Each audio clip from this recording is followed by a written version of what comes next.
चाणक्य ने शिक्षा और बुद्धिमत्ता पर सब कार्यों की अपेक्षा अधिक जोर दिया है। वे कहते हैं कि मूर्ख आदमी भी सज्जन और बुद्धिमान की तरह दो पैर वाला होता है, परंतु वह चार पैर वाले पशु से भी निकृष्ट और गया गुजरा माना जाता है, क्योंकि उसके कार्य सदैव कष्ट पहुंचाने वाले होते हैं। चाणक्य कहते हैं कि यदि कोई व्यक्ति अच्छे कुल में उत्पन्न हुआ तथा रूप और यौवन आदि से भी युक्त है, परंतु विद्या ग्रहण न करने के कारण उसका अच्छे कुल में जन्म लेना ऐसा ही है जिस प्रकार बिना सुगंध के सुंदर फूल। उनका मानना है कि किसी का सम्मान उसके गुणों के कारण होता है, रूप यौवन के कारण नहीं। आचरण से संबंधित एक और महत्वपूर्ण बात चाणक्य ने यह कही है कि यदि किसी एक व्यक्ति के बलिदान से पूरे कुल का कल्याण हो तो उसका बलिदान कर देना चाहिए, परंतु उन्होंने मनुष्य को सर्वोपरि माना है और वे कहते हैं कि यदि व्यक्ति अपने कल्याण के लिए चाहे तो प्रत्येक वस्तु का बलिदान कर सकता है। वे कहते हैं कि व्यक्ति को अपनी निर्धनता दूर करने के लिए उद्यम करते रहना चाहिए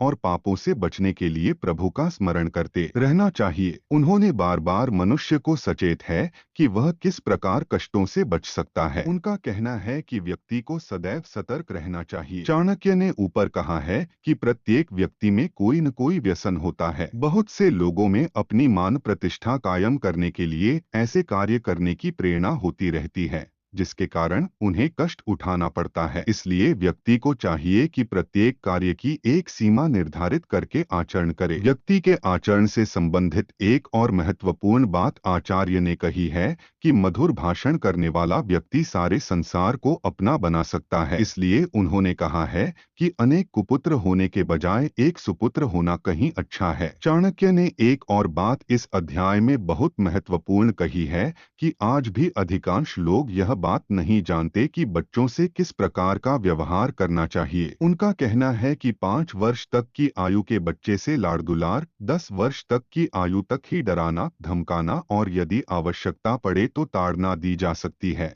परंतु जब बच्चा 16 वर्ष की आयु तक पहुंच जाता है तब उसे मित्र के समान समझकर व्यवहार करना चाहिए। आचार्य ने बार बार मनुष्यों को यह बताने समझाने का प्रयत्न किया है कि यह मानव शरीर अत्यंत मूल्यवान है। व्यक्ति को अपना दायित्व निभाने के लिए यथाशक्ति धार्मिक कार्य करते रहना चाहिए। चाणक्य ने इस अध्याय के अंत में समूचे समाज को संबोधित करते हुए कहा है कि उसे मुखों से बचना चाहिए, अपने अन्न तथा अन्य उत्पाद को ठीक ढंग से संभाल कर रखना चाहिए और आपस में प्रेम पूर्वक रहना चाहिए। झगड़े फसाद में अपना जीवन नष्ट नहीं करना चाहिए।